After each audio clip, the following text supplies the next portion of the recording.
ગારિયાધાર તાલુકાના માંડવી ગામે હનુમાન જયંતીની ઉજવણી ધામધૂમથી કરવામાં આવી હતી। શ્રી ખાંડિયા હનુમાન જયંતી મહોત્સવ નિમિત્તે માંડવી ગામ યુવા સંગઠન દ્વારા તમામ ગ્રામજનોને પ્રસાદીનું આયોજન કરેલ હતું, જે બધાના સહયોગ સાથ સંગઠનથી ઉજવણી કરવામાં આવેલ હતી।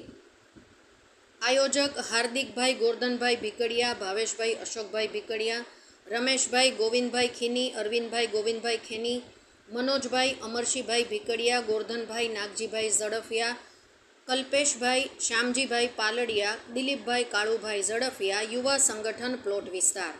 રિપોર્ટર ઇમ્તિયાઝ મલ્લા, માંડવી ગારિયાધાર।